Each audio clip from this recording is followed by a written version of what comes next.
If years we're gonna dream together. It sings a song, never stops at all. It sings a song, never stops at all. And I wanna be a catalyst for change. Trying something different. I wanna change the rules of the game.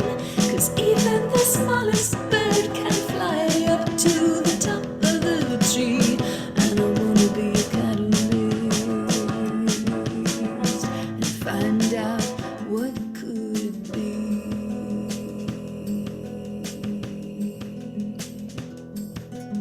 Walk, walk, walk along together, side by side, through this stormy weather. We're gonna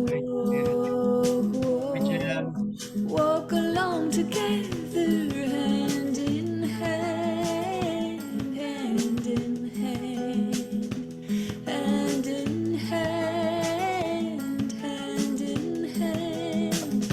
And I wanna be a catalyst. All right, I think we're good to start. Are our speakers and moderator ready? Can I get a yes? Yes. Great. Hello, everybody. Welcome to the third session of the Social Enterprise Policy Learning Series, and also the second day of the Catalyzing Change Week 2023. For this session today, we are so excited. We have amazing speakers from the Indonesia and the Philippines. I will be the host of this session today. My name is Tu, and I am based in Italy, and I'm interested in migration and education. Where anytime you have a concern or question during the session, you can reach out to me or Joan. So we would like to know about you as well. Please drop your name, your organization, your socials in the chat box, and anything you would like to share, such as where you're calling from and what do you hope to learn today. A few housekeeping items. Please mute when you're not speaking and be on cam if possible. We would like to see your lovely faces. And the session will be recorded and uploaded in our social media. Please keep in mind. And last but not least, engage, ask and share your thoughts. The program for today, we have 3 parts. This is the introduction part, and then we will go straight to the sharing part from our experts and leaders, and then the follow up by the open forum, where you can ask questions or share your thoughts and freely discuss with other people in this call, and then we'll do the synthesis and closing. Joining with us today is also John. He's the Asia Pacific Coordinator in the Catalyst 2030. And John will have a few words for welcoming and introducing Catalyst 2030. Back to you, John. Thank you, Tu. Just like to confirm that I could be heard properly before I start. Yes, we hear you really fine. Okay, thanks, Tu. Before I begin, allow me to acknowledge the traditional owners of the lands where I'm calling from today and pay my respects to the elders past, present, and emerging. Once again, I'm John Ominga. My pronouns are he and his. And as mentioned, I'm currently the Asia Pacific Coordinator of Catalyst 2030.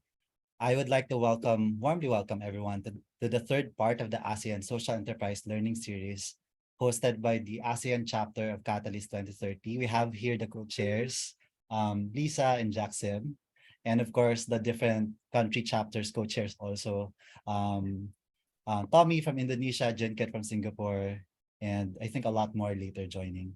The series intends to be a platform for us to learn about how the different ASEAN nation states advocate for social enterprise, also ultimately learn from each other's practices and challenges, and to also think regionally in terms of how we can further support and advocate for social purpose organizations in the region. For those who may be unfamiliar with Catalyst 2030, we have prepared a short video for everyone. So if you can go to the next slide.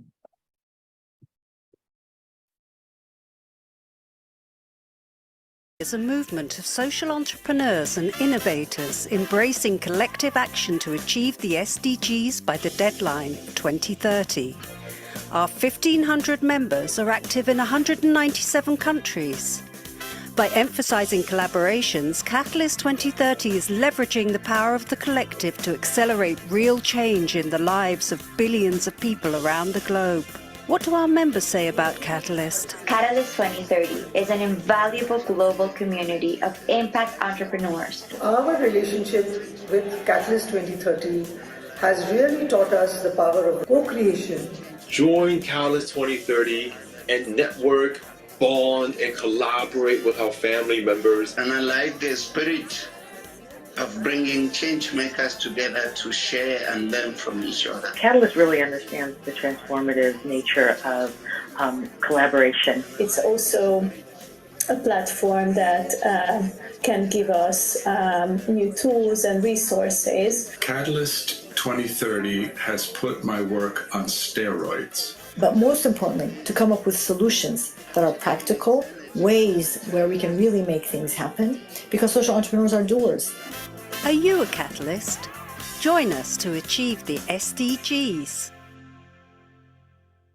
Again, Catalyst 2030 is a global community for social innovators, not only for social entrepreneurs, but advocates in government, nonprofits, academia, and different sectors. So if you're wanting to collaborate with Catalyst 2030, you're always welcome to send your applications. So you have here the link.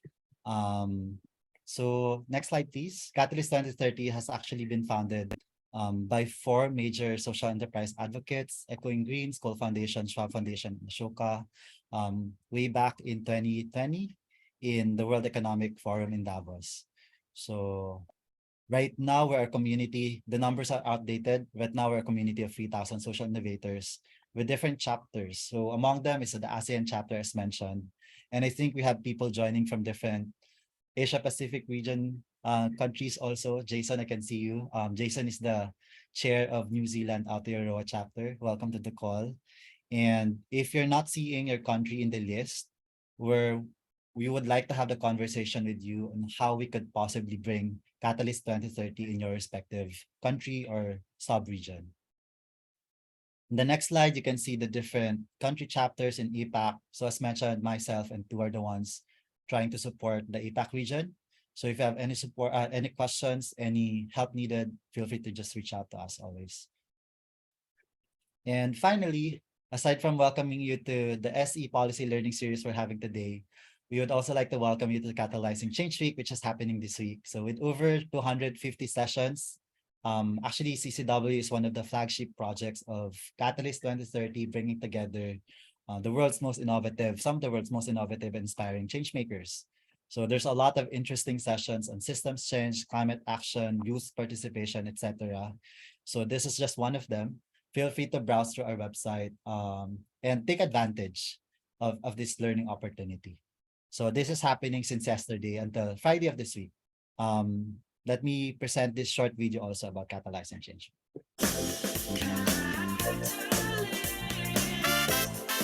Welcome to Catalyzing Change Week. This year's Catalyzing Change Week is about solutions from the front lines by social innovators. In 2022, Catalyst 2030 concentrated its efforts on bringing proximate leaders and frontline solutions to the forefront. Collaborations led by members from the Global South produced groundbreaking reports on climate and transforming education, with an emphasis on offering local solutions. We continued our mission to create an enabling environment for social entrepreneurs to flourish by initiating a letter to donors, signed by more than 1,200 social entrepreneurs and innovators. The Catalyst 2030 awards ceremony was spectacular, and the awards themselves welcomed by the private sector, governments, bio multilaterals and donors. Catalyst 2030 as a movement is disruptive. One of the best things I think that's come out of Catalyst 2030 so far is incredible collaboration across the ecosystem that just didn't exist before Catalyst came into being. The thing I love most about Catalyst is that it's an open movement for social entrepreneurs around the world. I'd encourage anyone who's looking to be more connected with their local communities around social development goals to come along to Catalyzing Change Week. Welcome to Catalyzing Change Week.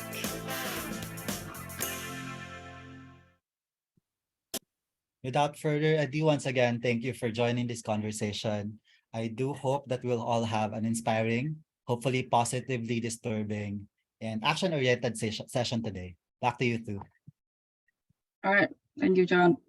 Before we step to the main part of the session, let's do a photo op. So everyone, please open your camera. We will do a quick photo op.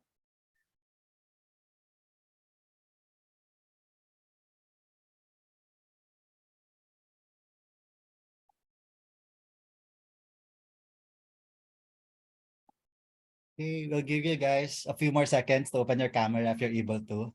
If not, all good. For anyone who's just joined, we are now doing a photo op. Okay, we can see some more cameras opening. I can take the photo too. Everyone smile in 3, 2, 1. Oh, there's 2 pages. So hold your smiles. One more. 1, 2. And let's do a safety shot. 1, 2. And last one. Thanks, everyone. We'll share this in the Facebook and LinkedIn pages of Asia Pacific. Thanks for smiling. Lovely to see everyone's faces. All right. Without any further ado, let me introduce Dr. Lisa Dakane. So Dr. Lisa Dakane is the founding president of the Institute for Social Entrepreneurship in Asia, and she's a leading The IC is a leading knowledge, resource, and platform building institution set up by practitioners and scholars in 2008. She is also a pioneer in research and education on social entrepreneurship in Asia and an advocate for developing collaborative partnerships between social enterprises and civil society organizations. She's also the convener of the Poverty Reduction through Social Entrepreneurship Coalition, which is spearheading lobby efforts for the present bill in the Philippines Congress. So I'll give the stage to Dr. Lisa Dakane. Thank you very much, too. And I have many hats, but the hat I will be wearing today is going to be as convener of the Poverty Reduction for Social Entrepreneurship Coalition. I'm not able to share screen. I think you need to disable the screen so I can share.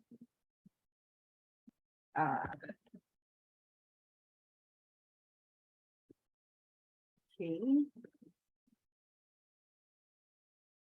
All right, so I'll be mainly sharing with you about, I'll be mainly sharing with you about the Poverty Reduction for Social Entrepreneurship Coalition's perspectives on an enabling environment for social enterprises.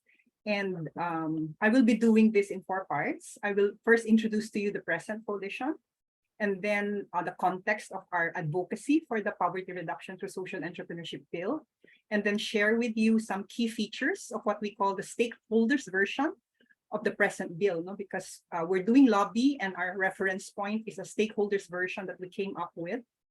as practitioners and resource institutions of social enterprises, and of course, some concluding remarks. Now, the present coalition is actually a collaboration that has as basis of unity and action, the enactment and implementation of the Poverty Reduction through Social Entrepreneurship Bill. It's also united to conduct an education campaign on social enterprises as vehicles for poverty reduction. It also aims to have develop standards and benchmarks for self-regulation and the development of the sector, and also to develop an enabling ecosystem to pursue and demonstrate poverty reduction through social entrepreneurship. This will be clearer to you as I share with you what we're doing as a coalition. But the coalition members include 4 types of organizations. They include social enterprises such as Gandang Kalikasan or Human Nature and Roots Collective. They also include social enterprise resource institutions like Oxfam and the Foundation for Sustainable Society Incorporated. Also academic institutions like the Ateneo Center for Social Entrepreneurship and the LaSalle Center for Social Economic, for the LaSalle Center for Economic and Social Development. And then we also have non-government organizations like the Philippine Rural Reconstruction Movement and Caritas Manila. So it's a wide-ranging set of organizations that comprise the present coalition. Now, the present coalition views the Poverty Reduction through Social Entrepreneurship Bill as embodying an enabling policy environment that promotes social entrepreneurship as a strategy for 3 things. First is poverty reduction on a grand scale. Second is to build back fairer post-COVID-19. And of course, accelerating the achievement of the Sustainable Development Goals. Let me now go into the context of why we are advocating the present bill. Even before COVID-19, there was already what we can call a development paradox, and we also experience a climate crisis, where there's pervasive poverty despite economic growth. There was a widening gap between the rich and the poor, despite the GDP growth that was consistent in the Philippines. And the poor, of course, have been the most affected, and their ranks have grown given the extreme weather disturbances brought about by the climate crisis. So even before the COVID-19 pandemic, there was the growth and development of social enterprises with the poor as primary stakeholders. And what are social enterprises with the poor as primary stakeholders?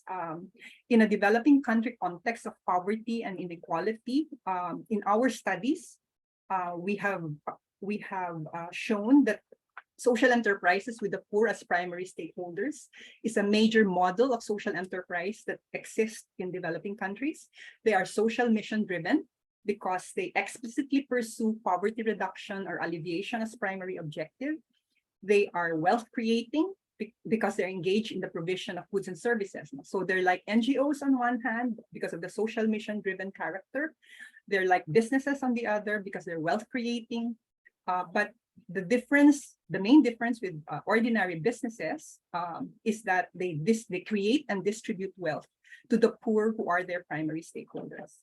So in terms of numbers, in 2007, when we did a study on how many social enterprises with the poor as primary stakeholders exist in the Philippines, we came up with a figure of about 30,000 over 10 years.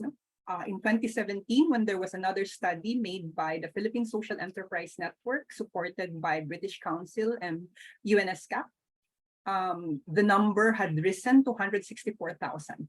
And this rise has been despite no systematic government support. The asset size of social enterprises are micro, small, medium, and large. And in terms of legal forms, they come in various forms. Cooperatives, associations, foundations, non-stock corporations. They also come in the form of stock corporations, single proprietorships, and partnerships. When we did a study of the challenges faced by social enterprises with the poorest primary stakeholders way back in 2015, we found this out, and we believe this is true until now. Social enterprises were facing extreme weather disturbances, government policies negatively affecting social enterprises, including inaccessible or inappropriate government programs, corruption in government regulatory bodies, a changing market environment and trade liberalization, inadequacy of programs supporting social enterprise development, and many industry and market practices negatively affecting social enterprises.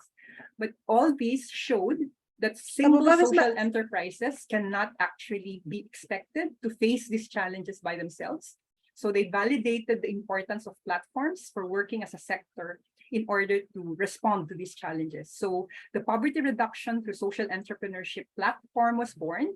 And in 2008, the coalition was set up, and the coalition agreed to advocate for the Poverty Reduction to Social Entrepreneurship Bill as the embodiment of an enabling policy to support social enterprises. Now, with COVID-19, this has affected the poor the most, and it's pushing many more into poverty. In 2021, we actually saw that there was a rise of poverty from 21.1% in 2018 to 23.7% in 2021. And recent surveys have actually shown that it's almost 1/4 of the population. And it has also pushed back the social enterprise sector's development gains. A study that we did in 2020 showed that 96% of social enterprises surveyed were actually negatively affected by the pandemic. So this shows the urgency of the Poverty Reduction for Social Entrepreneurship policy and program to support social enterprises as critical towards inclusive recovery and building back better. Let me now go to the Poverty Reduction for Social Entrepreneurship Bill. As I said, we have a stakeholders version, which is the basis for our advocacy and lobby work in Congress. And in the Poverty Reduction for Social Entrepreneurship Bill, social enterprises are defined as a social mission-driven, wealth-creating organization, however organized, established to improve societal well-being to achieve ecological sustainability. But the bill also recognizes that most social enterprises in a developing country context like the Philippines has social enterprises with the marginalized or poor as primary stakeholders. So the bill actually explicitly declares and pursues and defines social enterprises with the poor as primary stakeholders as explicitly declaring and pursuing poverty reduction as principal objective. And they invest in the poor to become effective workers, suppliers, clients, or owners with a substantive part of the wealth distributed to them. They help workers in the informal economy transition to become stakeholders of the formal economy. They reinvest surplus or profits towards the fulfillment of their social mission. And they use the surplus or profits and mobilize other resources to assist the poor as partners in social enterprise and value chain management, as well as community and societal transformation. The present bill also has as provision various recognizes multiple forms of social enterprises, as I said, non-stock, non-profit organizations, cooperatives, and sole proprietorships, partnerships, and stock corporations. But the bill also recognizes that social enterprises organized as stock corporations, partnerships, or sole proprietorships need to have special features such as investing at least 60% of their net revenues to sustain the fulfillment of their social objectives.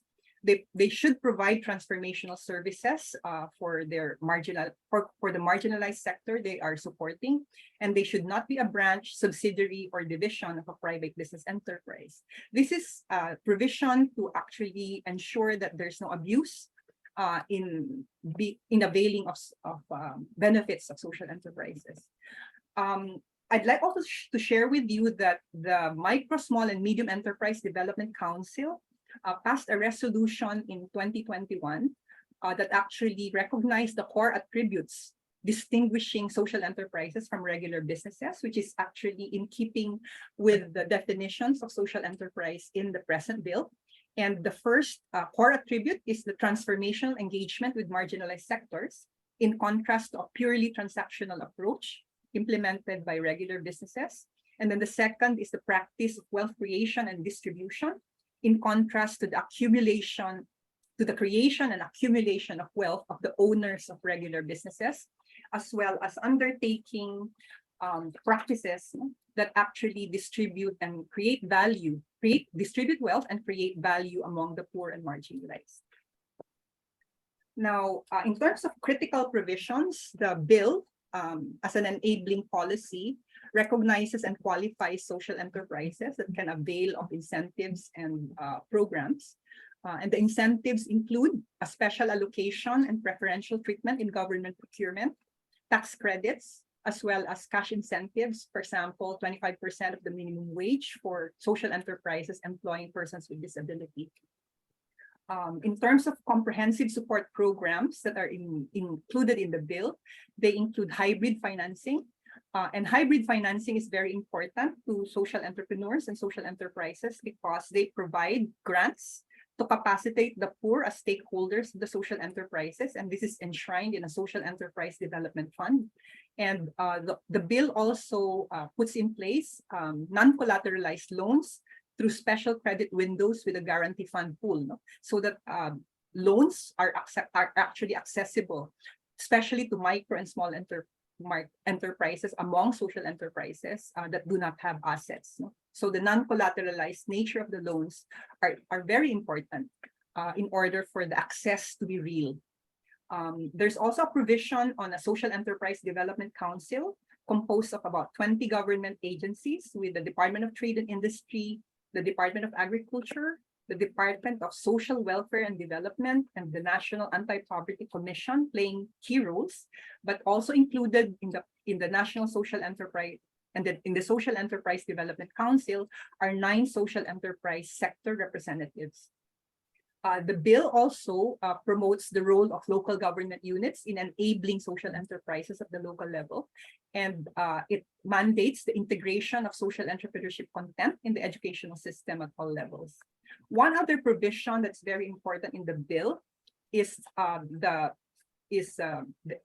legislation of strategic economic subsectors as units of planning. This is very important because we believe that government needs to support social enterprise development, not by supporting single social enterprises, but it needs to have a strategy to support social enterprises, to support the poor in their big numbers. So the strategic economic subsectors as units of planning, social enterprise interventions is to achieve scale and sustainability. And these strategic economic subsectors are actually those that have potentials for growth and where large numbers of the poor are players or could be major players. And some examples of these strategic economic subsectors include muscovado sugar, coffee, organic rice, cacao, banana, basic and essential oils, cocoa coir, bamboo, livestock, etc. The desired impact is really social enterprises are enabled to overcome subsector constraints in their development and growth so that poverty reduction can be achieved in a grand scale. Just to give you an example, oops, I think my slides are stuck. Just to give you an example, can I just continue with my presentation? But it's stuck. Can you help me? What can I do to continue? We can unshare it, Lisa, and then we can share it from our end if you want. Yeah, okay. So it's unshared already, I think. Yeah. So can you share it from your end and go to the portion on the poverty reduction through social entrepreneurship bill national present program, John? Okay, let me Yeah. do that. I'll just continue sharing. Is that okay? Okay. So the National Poverty Reduction through Social Entrepreneurship Program with the economic subsector as unit of planning is illustrated by, I'll just illustrate to you one example. Next slide, John, please. Yan. One more. Yan. So in a study that we did, for example, with just one subsector alone, the coconut husk or the cocoa coir subsector, we found out that it has the potential to create 3 million jobs. Yeah. And this is very significant because it could create jobs among fishers and coconut farmers, 50% of whom are living below the poverty line. So, and we also found out in this study that if agrarian reform beneficiaries that are involved in the coconut industry can actually also do cocoa coir manufacturing and become stakeholders in the cocoa coir subsector, their incomes can increase by 3 to 5 times their current income. So this is just an illustration of why the economic subsector approach is actually very critical. Next slide, please. Let me now go into sharing the gender and development provisions. For those of you who are interested in gender as a theme, we've also included some provisions to ensure that gender is given attention by the present bill. This includes the recognition of women and men as equal partners in development and nation building and ensuring women and men's equal rights and access to social enterprise resources. It includes the ensuring that of 50% of social enterprise representatives to be women, and the inclusion of the Philippine Commission on Women Executive Director in the Social Enterprise Development Council, and other provisions, including a special credit line for women-led social enterprises or social enterprises that support and empower women. Next slide, please. Yeah, so let me now go to my concluding remarks. Towards the enactment of the Poverty Reduction through Social Entrepreneurship Bill, we've been doing lobby for the present bill since 2012.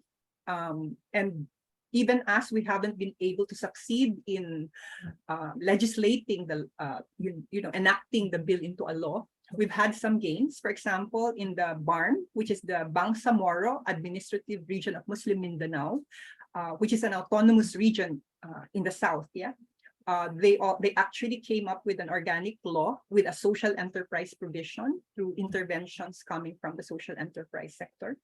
And of course, I've shared with you that the Department of Trade and Industry's Micro, Small and Medium Enterprise Development Council also passed a resolution already recognizing social enterprises as partners in poverty reduction and inclusive recovery. So now we have the Department of Trade and Industry as our ally in the advocacy for the present bill.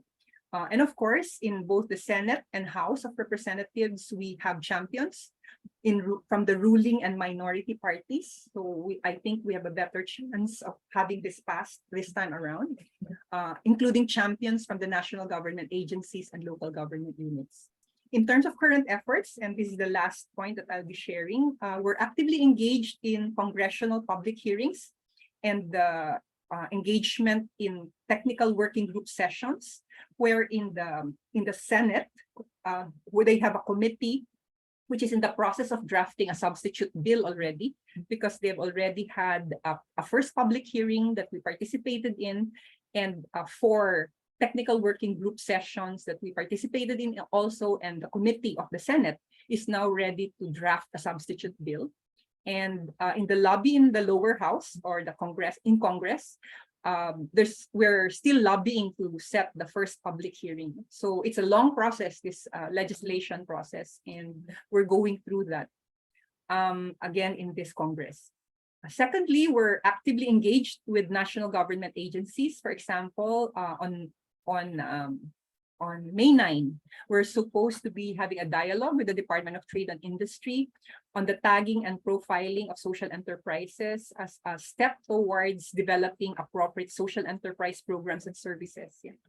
And then lastly, we're doing localization work of the poverty reduction through social entrepreneurship platform.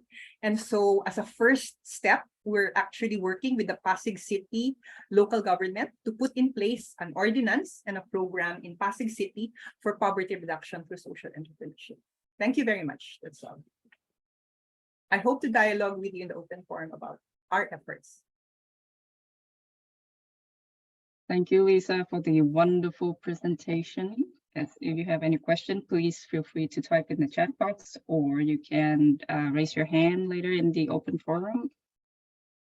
For our next session, we have a speaker from Indonesia.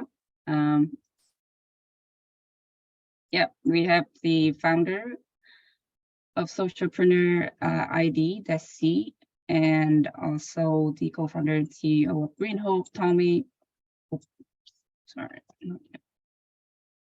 So Desi cannot be here today, but she has kindly prepared a video of her speech. and which I will be playing shortly. A short introduction about Desi, she and Socialpreneur ID. The Socialpreneur ID is an organization develops ecosystem to unleash the potential of stakeholders in any level of society. And Desi designed targeted programs to encourage particular youth to become responsible agents to support the SDG agenda. And these works prepare future society by promoting entrepreneur literacy.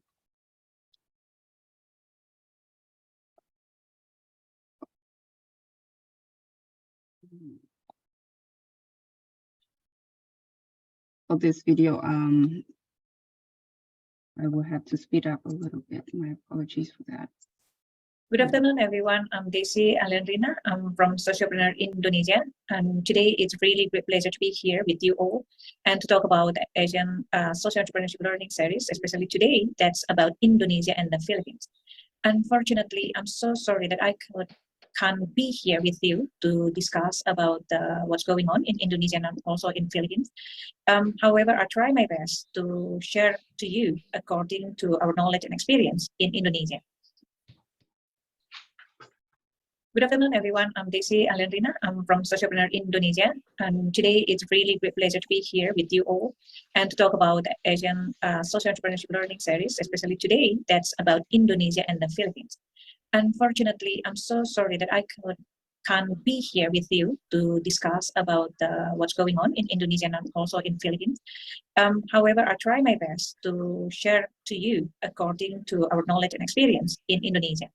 So today, I'm going to talk about what happened in Indonesia. But before that, I want to introduce what is Socialpreneur Indonesia. So we founded in 2013, and we are focused to promote and foster social entrepreneurship in Indonesia. And what our mission is, we want to develop responsible ecosystem to promote and foster the growth of social entrepreneurship in Indonesia. So we use social innovations and entrepreneurship education as method to achieve the responsible ecosystem. And yes, we are support and then in line with the SDGs, especially quality educations and partnership protocols. While other SDGs is sectors that we also work in since 2018 that also focus in SDG 13, 12, 7, and 8. And today, I'm going to share about our knowledge and experience about social entrepreneurship in Indonesia. So I will try to group that into 3 parts. The first one about the challenge and opportunities on social entrepreneurship and innovation in Indonesia. And then I will bring you into the current state of social entrepreneurship and innovation in Indonesia, especially that is because we already here since 2013, and we already work with multi-stakeholders in various activities. And then the interaction of us with those stakeholders have provided us with knowledge and experience. So we can talk a bit more about the current state and then how the program in the last 10 years. And we categorize that into 3, one about the policy, and the second one about enforcement incentive, and the third one about the education. And the last one is about future state, or if we can say that about ideal state. So I will use that as from the Socialpreneur ID perspective. So what Socialpreneur ID hope to happen in Indonesia social entrepreneurship. So I think that going to be a really good discussion of that. So we will go to the first part about the challenges and opportunities in Indonesia. Here you can see that if we talk about social entrepreneurship in Indonesia, actually it's our study found it a long time, this practice a long time ago. Although that we are still studying to define the exact time, but we found it. The practice already embedded in our social culture of Indonesians, and which closely influenced by religious views. So if you see in the screen, we try to divide it, the practice of social entrepreneurship. We call it social purpose organizations, and you can see that there are several types of SPO that focus on impact first, and then I give also the traditional business practice in Indonesia that focus on finance first. But here I want you to see there are 3 types of SPOs in here. They that focus on charity, where they talk only impact only. There are also revenue generating social enterprise and socially driven business. And these 2 types of SPO that focus on impact first, but then they can generate revenue to make their organizations sustain. So our finding found that first one, the form of SPO identified in Indonesia, there are 4 types. The first one, that mixed base model, that mix, for example, like mixed with the type number 2, that organization based on Sharia based model, and or mixed with the number 3 kind of voluntarism based model, and the 4th one, that's cooperative based model. So we also can find this type of mixed model in Indonesia among those among other 3. And the practice of the organizations, either they want to use any kind of model, it highly influenced by the leaders of the organizations. And if you look a bit deeper, then we know that the form of SPO mostly transformed from the micro, small, medium enterprise in Indonesia, or is also type of NGO or cooperative. So we conducted this study since 2018, 2020. And if we ask how many Indonesian SPOs in, that's a lot. Because not all of them, as we mentioned in the, I mentioned in the findings number 2, because they transform from the micro and small, and also many of them not registered their organizations. So that's why we don't know exact numbers in Indonesia. And if we look further, why that kind of the practice there in Indonesia? That because of, like, if you see here, Indonesian, we call it here in entrepreneur, there is the nature of Indonesia. I think that also in other Asian countries. Because like, according to World Giving Index, this is the 10 years aggregate, Indonesia is one of the most generous countries. You can see in the 10 years, this taken from 2011 to 2019, then we can see that Indonesia number 10. It shows that Indonesian, they like to help to donate their money and then volunteer the time for social causes. And also, like, they like to help strangers. But when we look deeper about the data, then key finding is like exactly support our research said that the nature is poor because they're highly influenced by religious views. And when we go to the next stage, we want to see, according to the data, actually in Indonesia, although the index it based on 3 things about that donate money, volunteer the time, Indonesia is then the higher ranking, but helping strangers here, Indonesia is very low. You can see we are here, Indonesia in number 86, while donating money, we are in number 6, and volunteer time, we are number 7 in the world. So this can imply that Indonesian help only people they know or in the same group. So it means like Indonesia tends to help strangers in that relate with them. So maybe because of they come from the same tribe, they come from the same religious view, they come from the same places, geography or something like that. And this is an opportunity, but also a challenge actually. When we look the data and our experience and also what our finding about SPO, then why those cannot meet? We have a lot of good people, but why the social entrepreneurship is not well developed? So you can see in here, the practice, it's already practiced a long time ago, that it's socially constructed in our local values. However, the challenge is there is no legal entity for social enterprise. Then the second one, the form, you can see the opportunity because it transformed from UMKM is SMEs, NGO and cooperative. But the challenge is, even though they transform, but they still doing things traditionally, both approach to run the business and also the strategies. And the other one that we compare about the social entrepreneurship capabilities. As a most major ecosystem, it's because it's naturally already rooted in Indonesians, and we are ranked number 9 as the best country to become social entrepreneur. But you can see there are a lot of challenges. Then a lot of challenges like when we talk about the product, there is no high quality products. It's really hard to scale up. It's too small, cannot be validated. Do they create impact? And then because it's like they're too generous, so it's really hard to find the opportunity for commercial income. And then because like they focus to help and they're not focused to run it well, so we cannot measure the impact. And then there is no standard for impact. So this is the challenge that we found in Indonesia education system, Indonesia social entrepreneurship system. And so from this one, then I want to go about the current state. And also we try to see the data and also our experience here in Indonesia. The first one that we are talking about the policy. Actually, when we talk about the policy, last year, it's really in the early year, 2020, the January 3rd, then our president is a president decree number 2 that about national entrepreneurship development. So I'm so sorry, I think that I made mistake in the numbers in here. Then this is the degree. So actually the degree is become a really good sign to Indonesia entrepreneurship development. So after many years, academia and practitioner request for national entrepreneurship plan, because then when the president issued this one, this just like, okay, answer a lot of requests. And then, so the decree is become a framework to develop entrepreneurial activities, initiative, and program by all ministries and all local government in Indonesia. However, we can find there is a social entrepreneurship is not specifically discussed in the decree. So in practice, some ministries include social entrepreneurship as one of drivers to accelerate Indonesian economic growth, and also they recognize social entrepreneurship as solutions for the challenge identified in Indonesia. So it's mean like though without the statement in the policy, but in practice, some ministries already applied and recognize the contribution of social entrepreneurship to solve this a lot of social issues, and also it's like that can be an engine to accelerate the growth of social economy in Indonesia.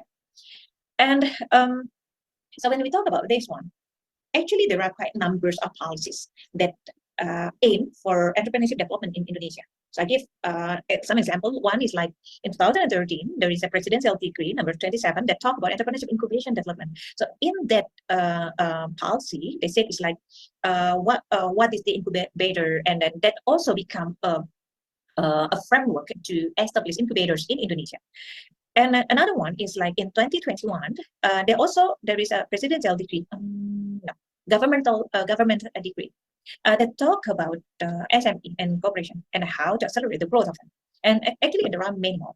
But the absence of grand design on entrepreneurship itself has resulted in harmony of entrepreneurship development. So even though there are a lot of various policies to support entrepreneurship before the decree that I really discussed in the previous slide, but the fact is we have no grand design for. And even though the design is only for 5 years, according to the decree issued last year, it helped a lot to harmonizing the entrepreneurship development in Indonesia, especially because we have many ministries and then local government in Indonesia. They need a framework to create their entrepreneurship program. Just that's about entrepreneurship. So if we go specifically about social entrepreneurship, though the practice there, but in the term of policy, is still left behind, because we still need to have a clear plan about entrepreneurship. So when we go more specifically in the social entrepreneurship, it's not there yet, because we are not settled yet about entrepreneurship. So that's why we still lag behind if we're talking about social entrepreneurship policy. Then how about the incentive result? When we talk about the incentive, it's actually there is a really clear statement there. There are a lot of support provided for entrepreneurs. For example, like if you want to go to market, domestic or international market, the government facilitate for standardizations, and they provide access to capital, facilitating for research and development, provided mentoring, and many more. And also like incentive, there's tax reductions and also subsidy for having a credit. So that's kind of really, before it's not well stated, but this decree show that how the government try to accelerate the growth of entrepreneurship. So it's try to develop the ecosystem for entrepreneurship. However, we have a challenge in. Thank you everyone for listening.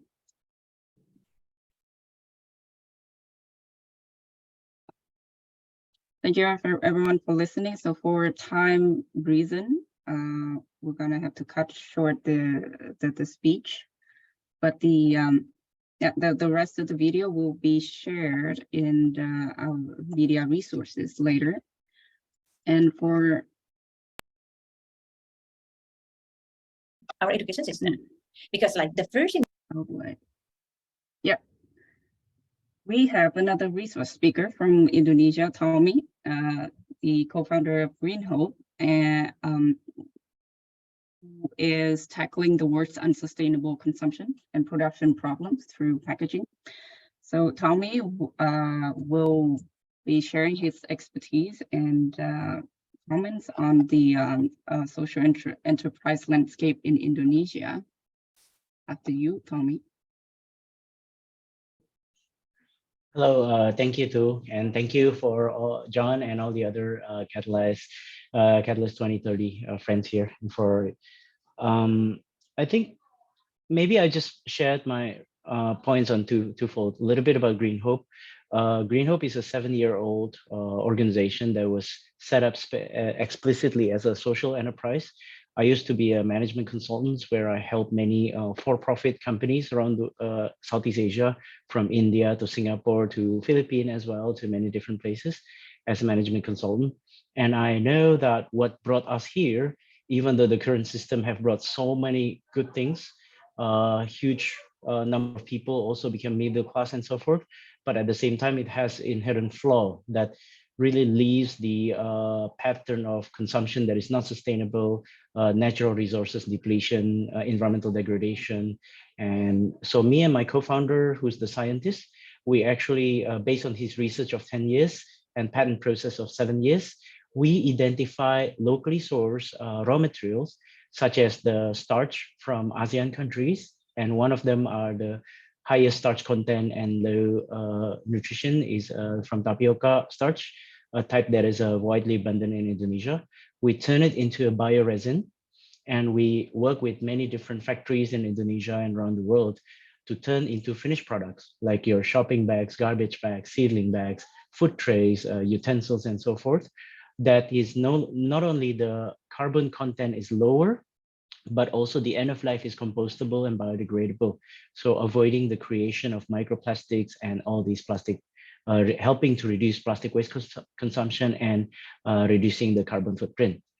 Not only that, inherently embedded in our business model, this is what we believe. Like, we always ask ourselves, how can everybody in the supply chain can enjoy more of this? And because we turn the farmers cooperatives traditional output into higher value modern objects, we can afford to actually pay them a premium.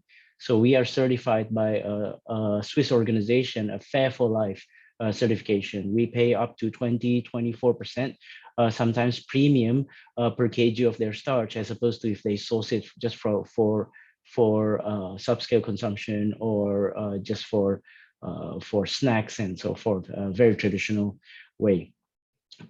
So currently we are growing, we're growing quite well, but of course facing competition, facing economic competition, facing challenge, facing regulatory challenges that are a little bit confusing sometimes, and especially what constitutes green plastic, so to speak. Is it not using plastic at all? Is it reusable? Is it recyclable? Is it pyrolysis? Is it incinerator, or is it biodegradable? But that's all on that part of the challenge. But Green Hope, maybe if I reflect here through Maria Lisa's excellent presentation and Desi's great overview of Indonesian context, I see two things that we know so far.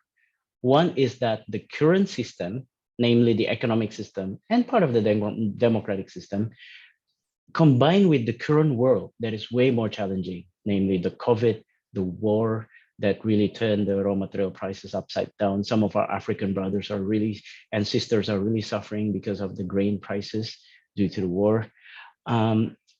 Leaves many people behind, right? And two is that even people who are in the, not only the poorest, even people in the middle class, relatively speaking, are losing buying power due to the inflation, due to them just receiving salaries. So the current economic system that is very almost like winner takes the most pie and in the most concentrated fashion is really doesn't have a feature to help to lift all boats. And two, the second point is that the government is having trouble in understanding what we mean by social entrepreneurship. To be very honest, I myself sometimes get confused because we have so many terms, right? Social entrepreneurship, social innovators, social economy, this and that. And then Green Hope, sometimes we're in the environmental space. We are ESG.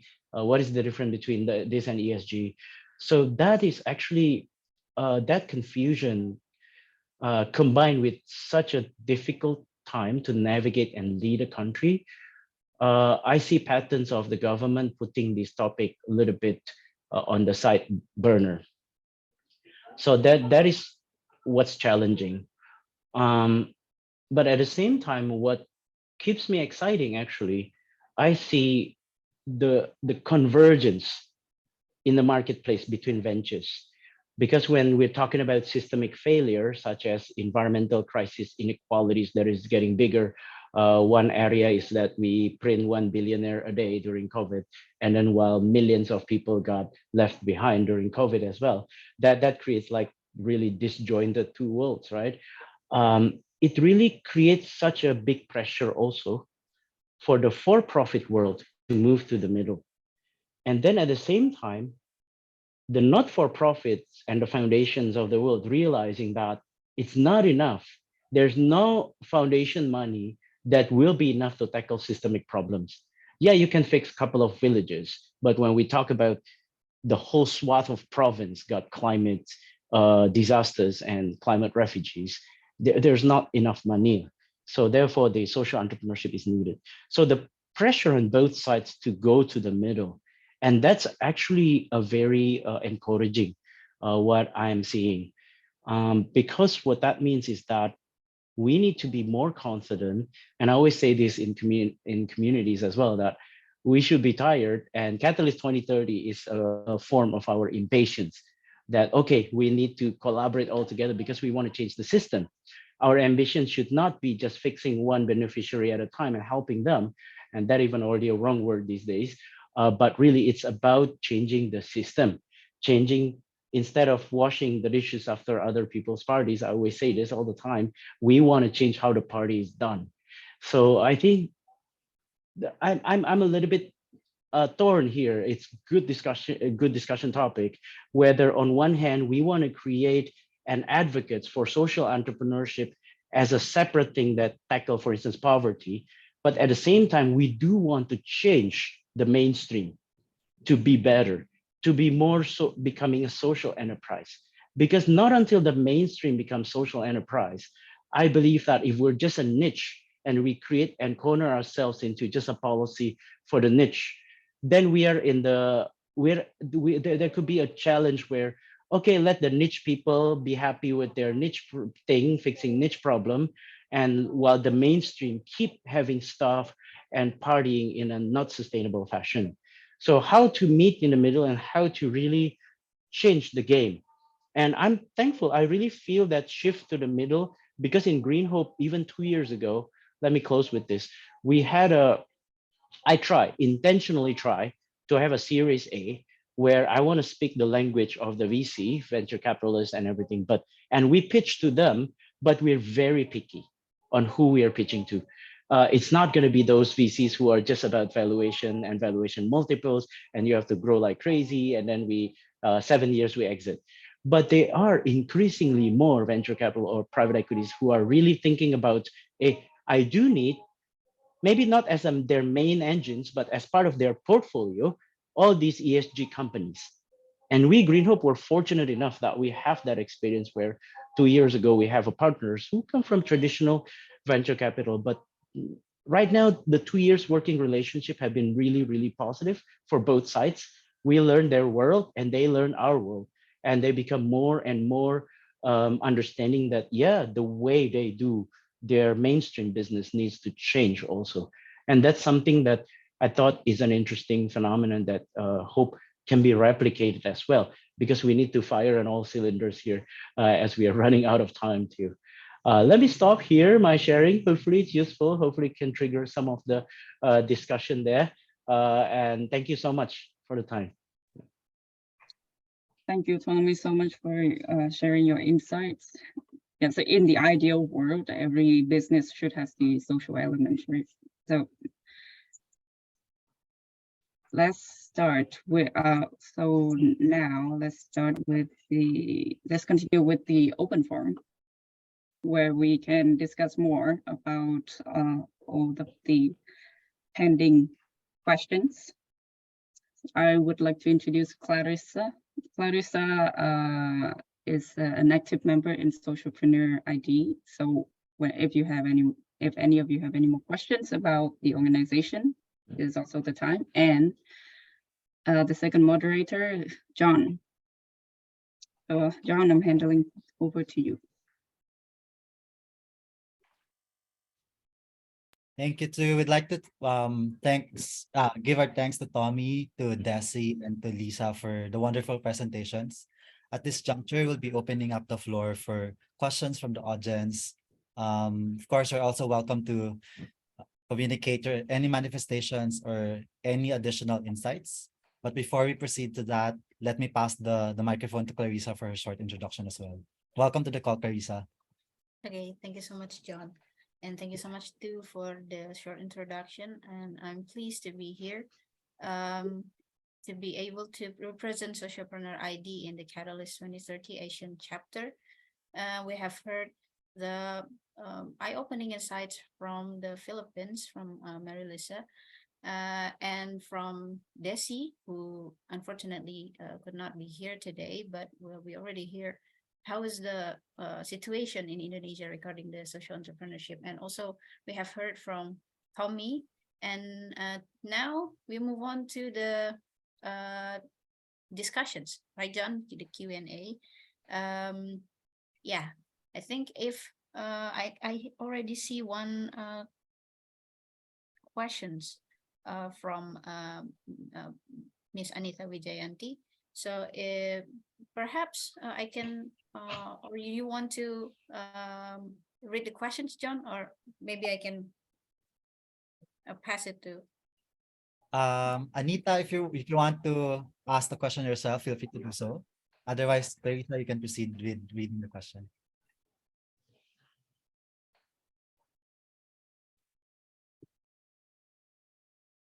Yeah, I think we can communicate the question. Okay. Yeah. So, Yeah, may I answer the question? Sure. Yeah, okay. So the question is about what do you think about the accountability practiced by both Philippine and Indonesian social enterprises? Yeah. So I just wanted to share that in the Poverty Reduction for Social Entrepreneurship Coalition, one of the things that we promote is a set of standards and benchmarks to actually do self-regulation of the sector and to also promote measurement of social impact, among our members and partners. So in the Poverty Reduction through Social Entrepreneurship Bill, we also actually include in that the responsibility of government to help the sector to actually measure impact, yeah? Because I think social impact measurement is not something that is easy to do. And many of the social entrepreneurs and social enterprises that are struggling to survive actually have no resources to invest in measuring social enterprise impact. So it's when social enterprise resource institutions invest in social enterprise impact assessments that we actually get good results, yeah, in terms of finding out if a social enterprise is having impact or not. Of course, there are social enterprise impact measures that can be used that are simple and proxy, yeah, like just counting the number of the poor that you actually engaged with, and the nature of the engagement in terms of benefits derived by the poor. But I think overall, we need a systematic effort on the part of social enterprise resource institutions and government to support the sector to actually have the capability and the tools to measure their impact. That's what I can say about it. Yeah. Thanks. Thank you, Lisa. I think it's a really great question because we've been hearing a lot about rainbow washing, impact washing, and I think it really leads to, okay, who validates, who takes accountability, who actually monitors if all of these companies are really saying what's true. And it leads now to what Lisa is talking about, impact measurement. So definitely agree. We've been hearing all of these conversations, not only in the region, but also globally. Tommy, if you want to add on that, please feel free to do so. Yeah, it's a very spot on question, and it's not that simple, straightforward to answer. Yeah, and I think there's another session here with one of the social enterprise task. I think tomorrow.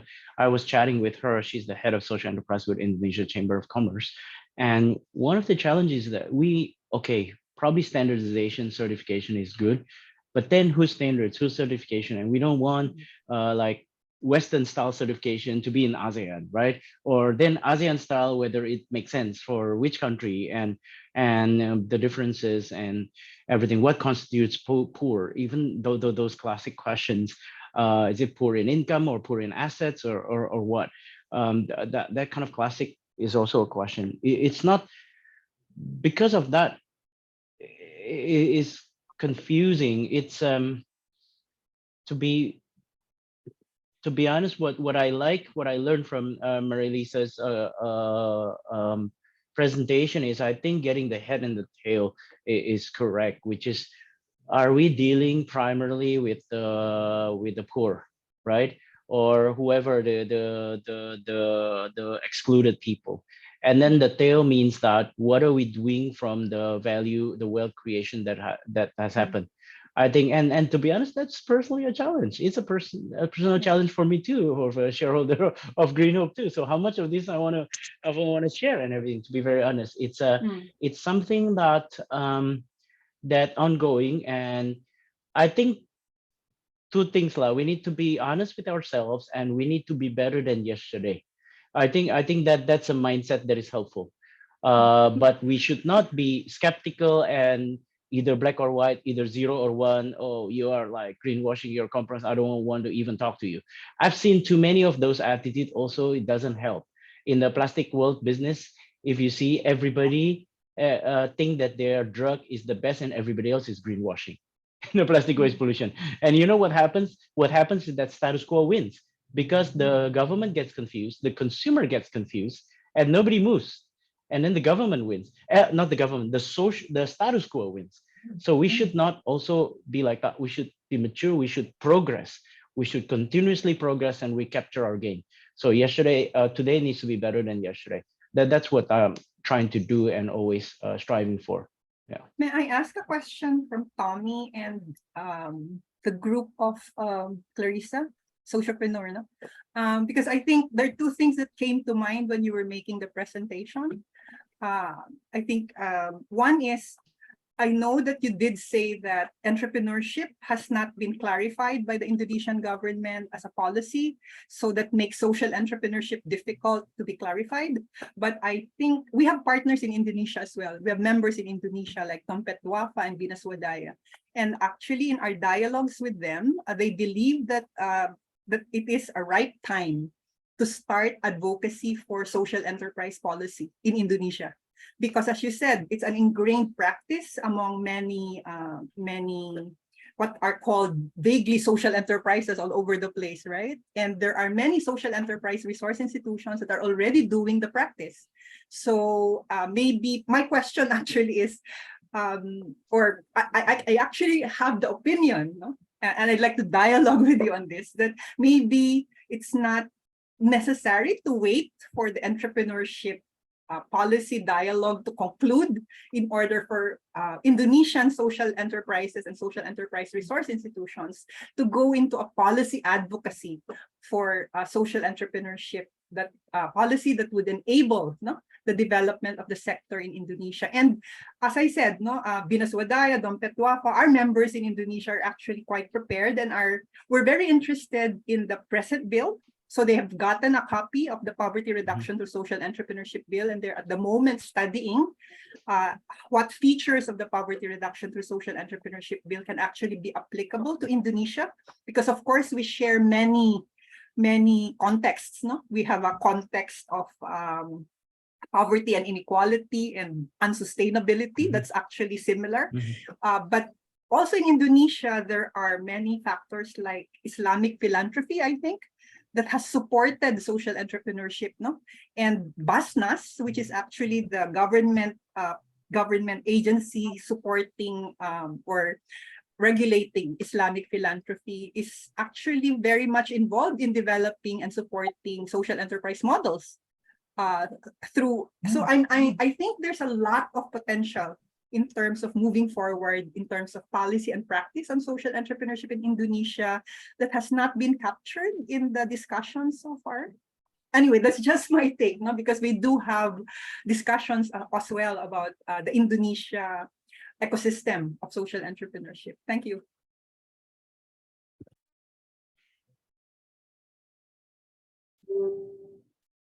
Risa, you want to take that first? Okay. Thank you, Mary Lisa. This sparks an interesting discussion as well. So I'm trying to answer from our perspective in Socialpreneur ID.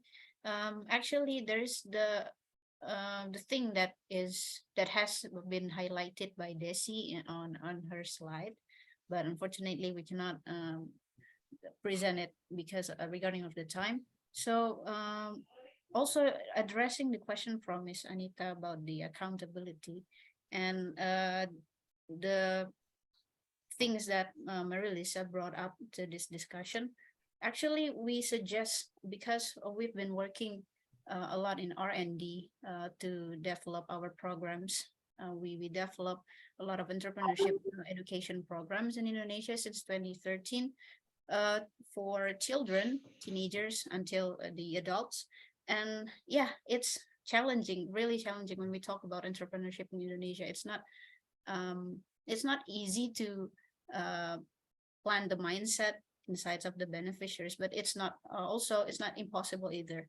So what we suggest for the accountability and the things that we are working in Socialpreneur ID is to I think, yeah, it's what your partners Dompet Duafa and have suggested, that it is the right time to advocate the social entrepreneurship in Indonesia. I think it's true somehow, and that's why we suggest that, or we have been working in this field since 2013, and we know that there is a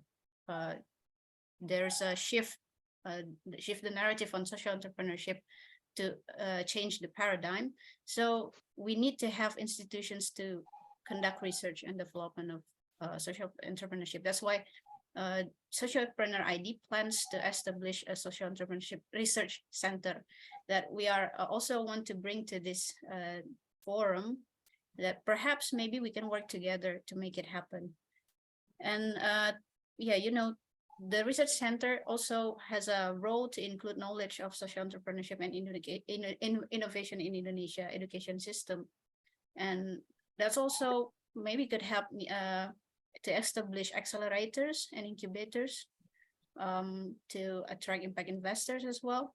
So that's what we suggest. That's maybe not being highlighted in this forum regarding of the time, but that's what we suggest from our side, based on our experience as well. So on to Tommy, maybe.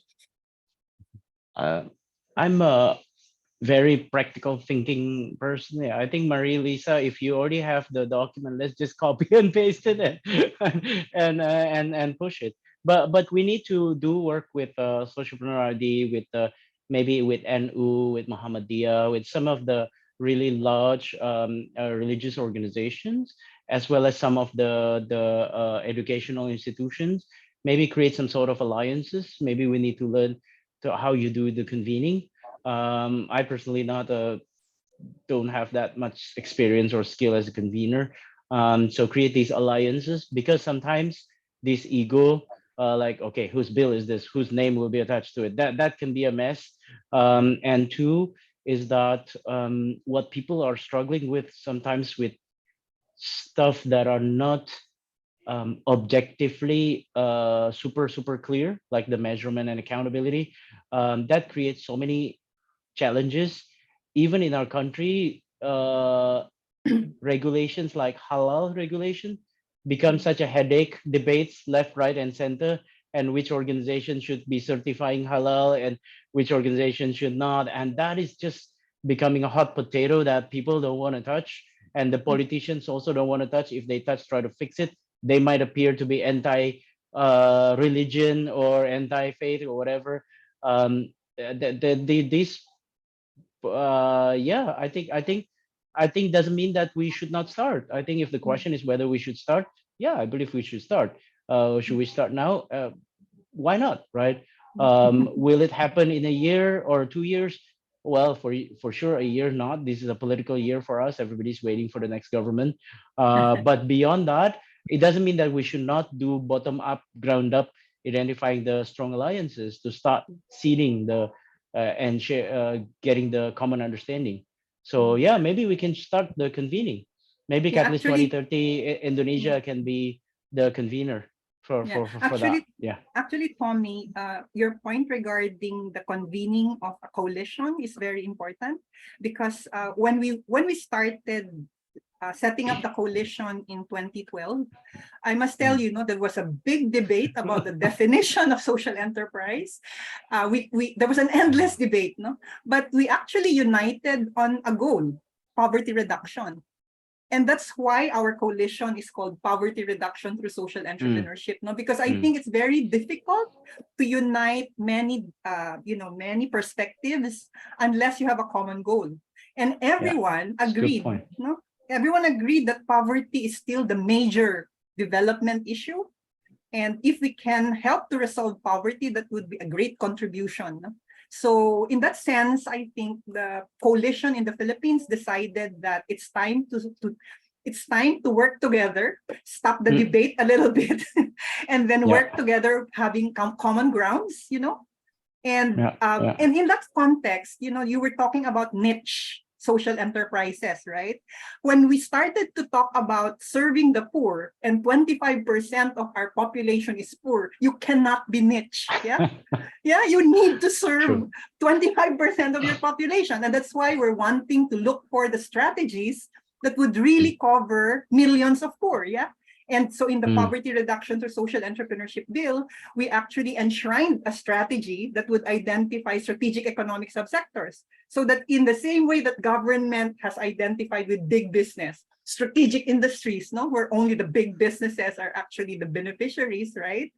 So we are saying government needs to identify 10 strategic economic subsectors where the poor are concentrated and could be major players, and make a plan for social entrepreneurship to develop in those economic subsectors and make an impact on poverty reduction. That's what we're trying to convey to government, right? Super good. Yeah. Government cannot just also support single social enterprises, right? We've been doing that already.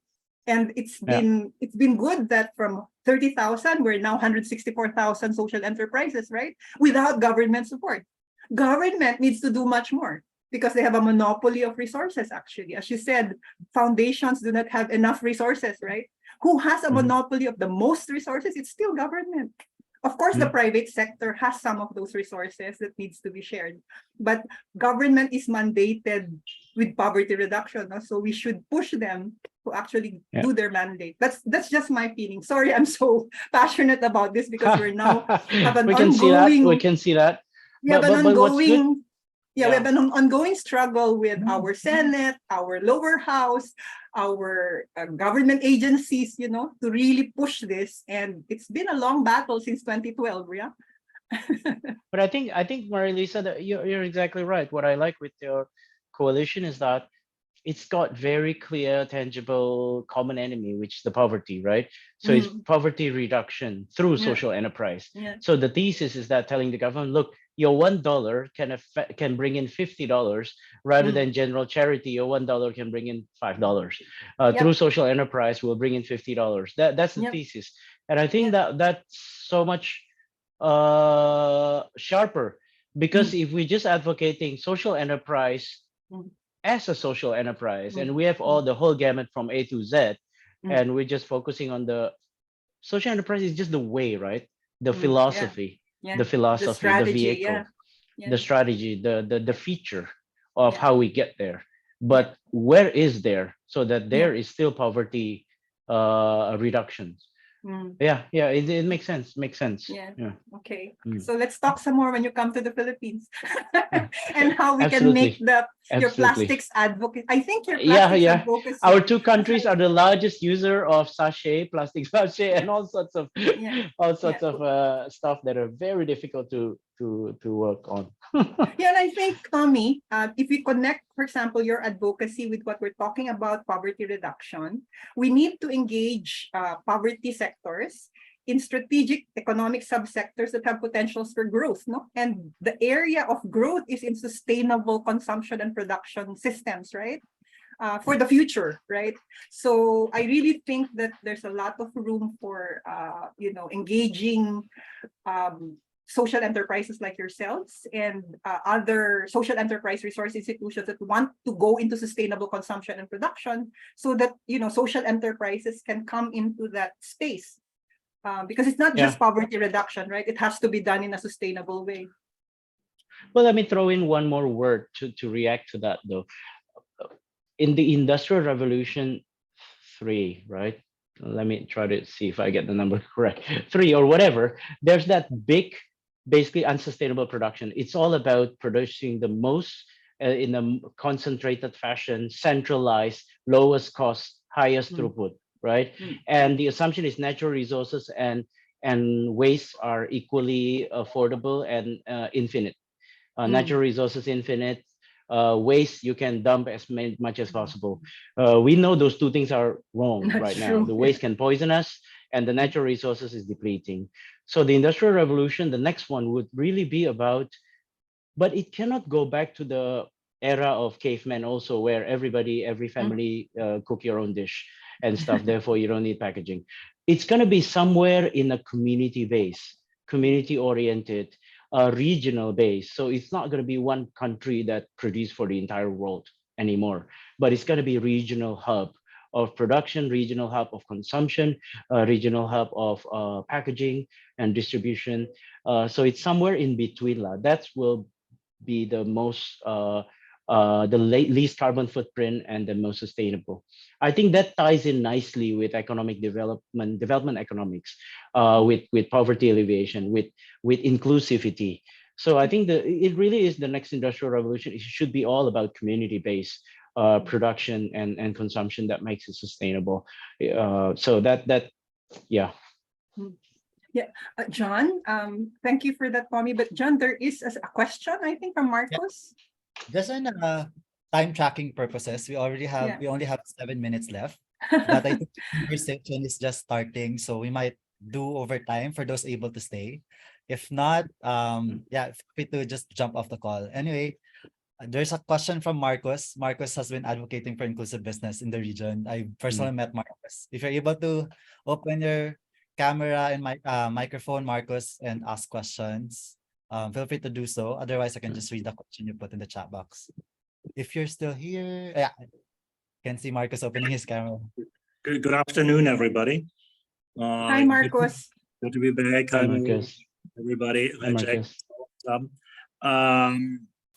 But my question was that whether the Catalyst 2030 is at all social enterprise advocacy is connecting to the inclusive business policy that has been going on for quite a while in ASEAN. It's very successful. For example, now I know that Indonesia is going to host the Inclusive Business Summit in Indonesia, in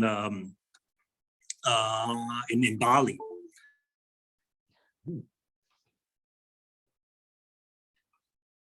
I think we lost him. Marcos, I think we lost him. He's muted. You're muted, Marcos. Disconnecting, Marcos. Marcos, sorry, we're unable to hear your audio.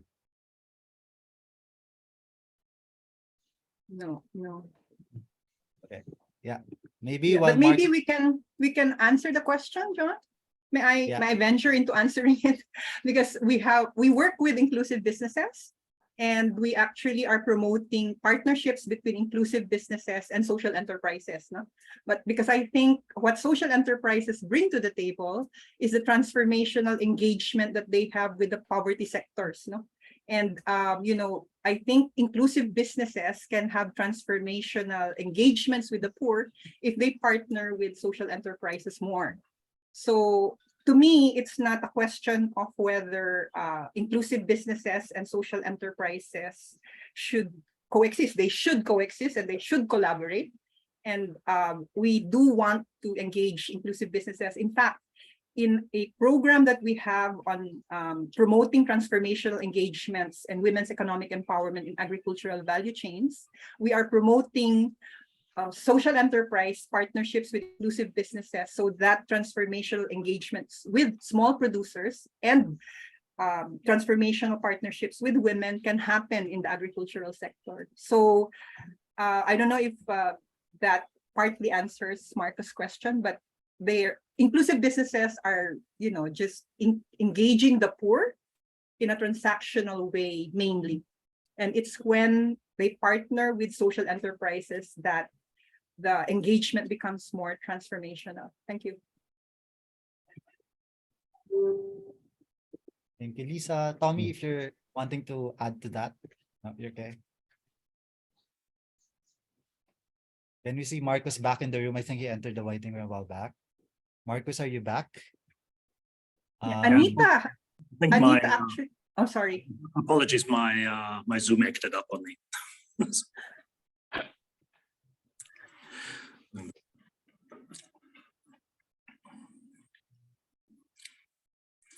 So I don't know how much you heard of my question. Yes, we did. And I tried to answer, but I think you didn't hear my answer.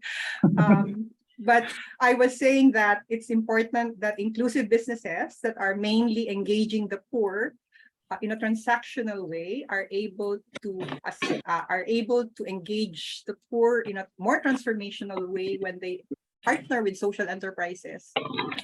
So I think it's important that the partnerships continue, and in the policy advocacy that we're doing with ASEAN, for example, we are promoting transformational partnerships of inclusive businesses through their engagement with social enterprises and non-government organizations, actually. So that's our take on the question, I think. Okay, no, excellent. I think that's. I think we're getting. In my feeling, we get much too much hung up on definitions and trying to find the differences between inclusive business and social enterprises, instead of understanding that we are not we are working for the same goal of having for-profit or other entrepreneurial activities for the poor.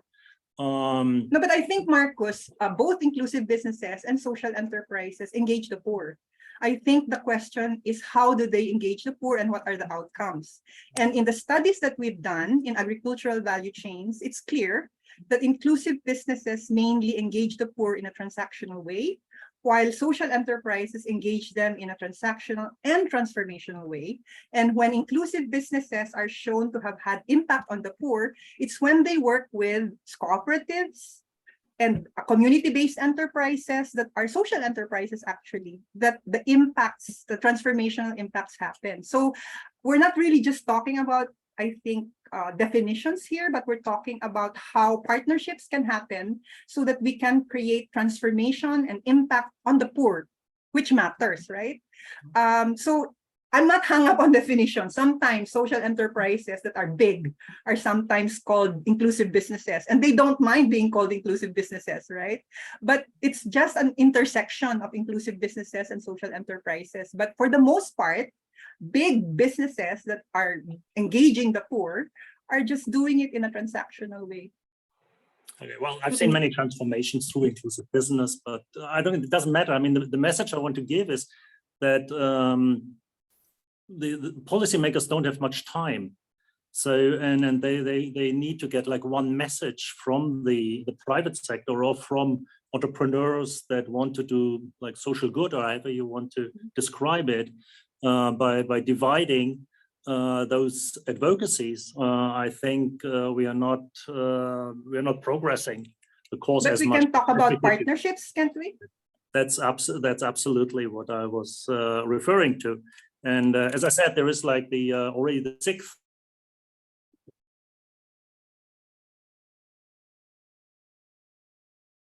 I think we lost Marcus yet again. Yeah, I think it's a good segue to the next question, actually. Since this is a regional space, the next question is, how can we advocate for the sector in the region?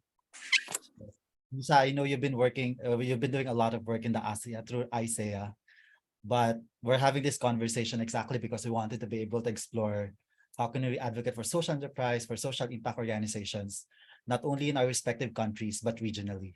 So what are your thoughts on that? Well, I think this, as you said, John, this policy learning series is meant to actually share perspectives so that at the end we can discuss as a common strategy to actually advocate for social enterprise and social entrepreneurship in ASEAN, right? So I'm not going to preempt that, but I think there's a lot of common ground that we can work on in order for us to have a policy agenda, a policy advocacy agenda for the ASEAN region, right? If you talk about the ASEAN region, of course, if you talk about Catalyst 2030, we're working in Asia Pacific as a whole, right? And we do have engagements as well at the Asia Pacific level through the UNSCAP and the annual Sustainable Development Conference. So I think in relation to achieving the SDGs, yeah. So at various levels, whether at ASEAN or at the Asia Pacific level, I think it's good for Catalyst 2030 to have a common agenda. And I mean, I'm not going to preempt the creation of a common agenda by talking about it now, but we are, I think, going towards that, I think. I have one question. Recently at the UN, there's an announcement, declaration with a resolution to recognize social entrepreneurship.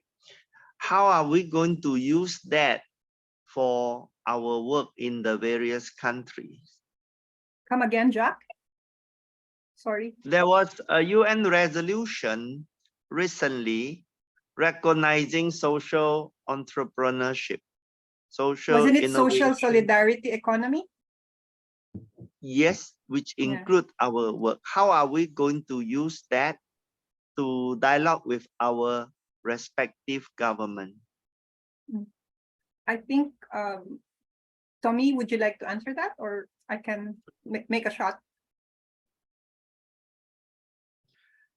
It's a good point, and I think what I can say is that there aren't that many in our respective countries yet who can think at that level, connect at that level, have the language at that level that can lift our governments, help our governments, or partner with our governments to take them to that mental journey to reach there.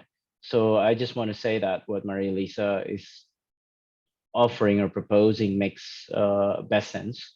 We should collaborate, we should cross-pollinate, we should support one another and maybe help each other to lobby each other's governments and if it's coming together.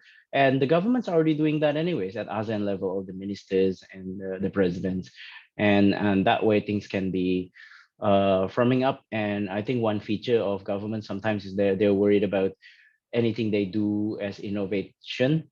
A lot of times in the psychology of any governments is that there's more potential downside than any upside.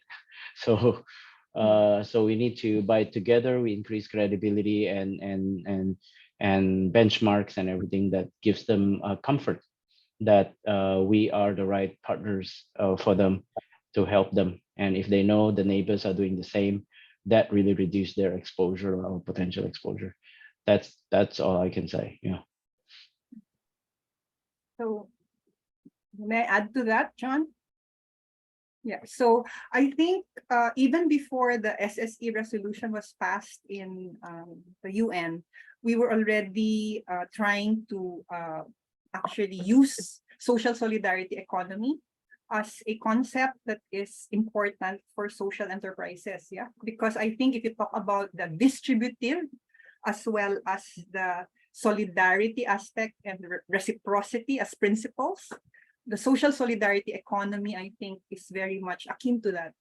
But other social enterprises actually are in the ethical market space, yeah? So to me, what we need to advocate is a plural economy where you have ethical markets on one hand and social solidarity economies that are strong on the other. And they need to be, we need to work together towards both, I think, in order for our economy to be more equitable and sustainable. So I think the UN resolution would help to strengthen our social entrepreneurship advocacy. But at the same time, we need to be clear that not all social enterprises locate themselves in the social solidarity economy. Some social enterprises I know actually locate themselves in the ethical market space. Yeah. And we need to work with both, I think, in order for us to achieve our objectives.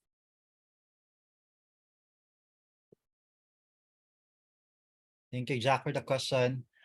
Just very quickly, we're already a little over time, so as put in the chat box, if you already need to jump out of call, feel free to do so. But just one quick question for Lisa and Tommy. Don't have to elaborate the answer, but for Lisa, we've seen the present bill lag in Congress for at least since 2012. What do you think are the ask from the social enterprise sector for the rest or even for the general public in order to help advocate for the bill? And then for Tommy, what do you think are the implications of the elections would be for the social enterprise sector? Are the politicians actually thinking about social entrepreneurship? So maybe Lisa, if you can answer first. Yeah, thank you, John. Actually, the social enterprise sector needs to learn to enter into compromises in order for us to pass the bill, because I think the legislative process is a negotiation process where we try to come up with a law that is acceptable to a broad range of stakeholders, right?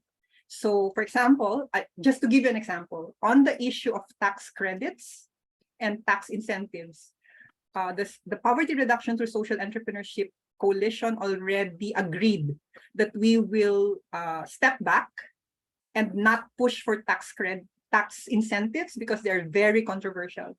But what we are pushing for is tax credits. Like if you recognize social enterprises as doing social good, then let's value that social good and give them tax credits.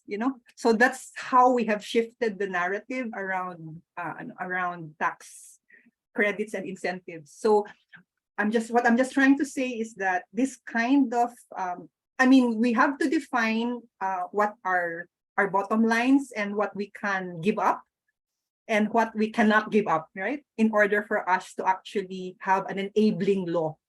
And I think we are going through that painful process of compromising so that we can have the law passed in this government. Thank you, Lisa, for that. I think we still have some of the really important pieces of the bill, which is social procurement and also planting the seeds earlier on, which I think it's still there. So we still have some gains, hopefully. Tommy, on to you on the upcoming general elections of Indonesia next year. Of course, depending on which government will be formed later, they may have slightly different policies and perspective, right? And it comes to that, what is their degree of trust and appreciation of having partners from the civil society and the social entrepreneurship camp? How they appreciate that there are, so to speak, there are stuff that we can do better on our part, closer to the people. And they can do their part on the policy and everything, right? If they appreciate that, then they will work more. If not, if theirs is about big government, it's about big budgets and everything has to go through them, they have to do everything themselves. There's that perspective of governing as well. Then that will be they'll be tough for our space. What I'm at any point, whatever happens, right? We are always people who will be standing in the gap, right? If things get worse, even the social entrepreneurs are the one who's going to be on the forefront generally. So if anything happening going south, then it will actually, in a way, it will provide an opportunity for people to see what kind of value, what kind of wealth creation bottom up that we can actually do, being people of the field and in the field, right? So that's always the optimism that we should have, that so long that we are close to the people, close to the environment, there's always a strong relevancy. And how to make these sometimes short-term thinker politicians, they're all thinking short terms, only 4 years in America, 5 years in Indonesia. I don't know, in Philippines, how many years election? 3 years. Huh? 3 years? Oh no.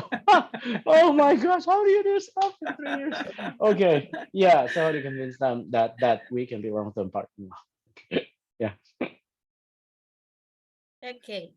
Well, we have reached the end of our discussion this afternoon, and so thank you, Mary Lisa, thank you, Tommy, and also thank you, Desi.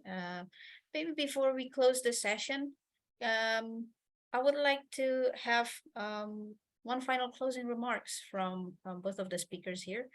Perhaps from Mary Lisa first.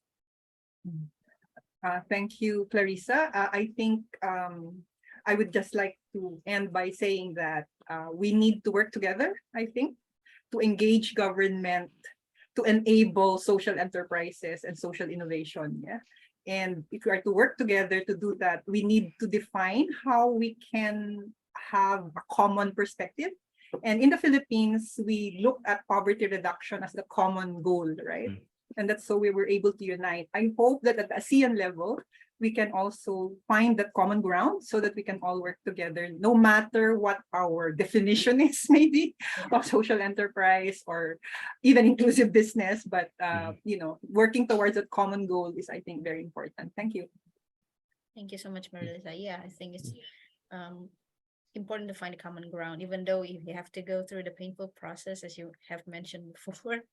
But that's the thing that we can do together. Okay, on to you, Tommy. I think totally agree with Marilisa. I think this is a marathon. I think that's what we need to think about. It's not a 100-meter dash, clearly, but it's a fun marathon to be done with fellow like-minded journey women and journeymen. And I think that's what makes it fun. And let's do it together. And I think the world is increasingly be shown as lacking. Whatever their sophisticated economic development theories that they have, the capitalism X and Y and Z, it's not enough. It's shown increasingly lacking, and I think the gap is this field to really fill the gap. So I think we are in the right space. We are in the right space where the world will realize it sooner or later. Yeah, sooner. I think right now clearly the evidence shows that. Yeah. Cool. Okay, thank you so much, Tommy. We have one from GK. So GK is going to give another closing statement. So on to GK, maybe.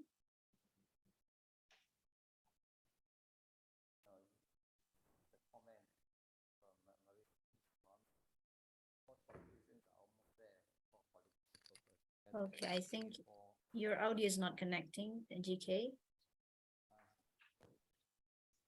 Can you hear me now? Yeah, sure. Okay. Earlier, just a few minutes ago, when you mentioned, Tommy and Relisa mentioned about politicians worrying about 3, 4, or 5 years, it struck my mind. They have a lot of self-interest, not all, as and when convenient, but we obviously know why they are there. Put another way around, that social entrepreneurs or NGOs are going to be there more than every 3 years. They're going to way beyond 4 years, 5 years, and obviously decades, as we can see. So they have a different motive in that sense, not necessarily a re-election. In one sense, I can say, I don't know whether I can say the serious tone. Singapore has only had one government for since 1965. So I leave it to you to judge. Maybe you think Singapore is the size of one of your province or even the cities. So hopefully your governor or your mayor will be more than 1 or 2 terms. All right. So yeah, we even know who our next prime minister is. Okay. But it's good to get policies long term. And I hope that we can be a bit of an example how to do things, and maybe sometimes how not to do things. All right, thank you. Thank you, Jinjit, and yeah, big thanks to. Thank you, GK. Good to see you again. Thank you. Big thanks to our speakers and our moderator for the heartfelt and really passionate conversation. And also thank you everyone for staying this long. yes, at this point, I would like to conclude the session today. So we would love to see you in our fourth session. It will be a really productive workshop. So please, stay tuned for our updates. And it is a part. This is a part of the catalyzing change week. Before that, we still have a lot of sessions from the ASEAN region as well as all over the world. So check out our website and social media for information about all of the sessions. So thank you, everyone, and wish you a good rest of the day. Thanks, everyone. Thank you, Thu. Thank you, John. Thank you very Thank much. you, Bye-bye. everyone. Take care. Bye. Thank you, Bye. the Green Book team.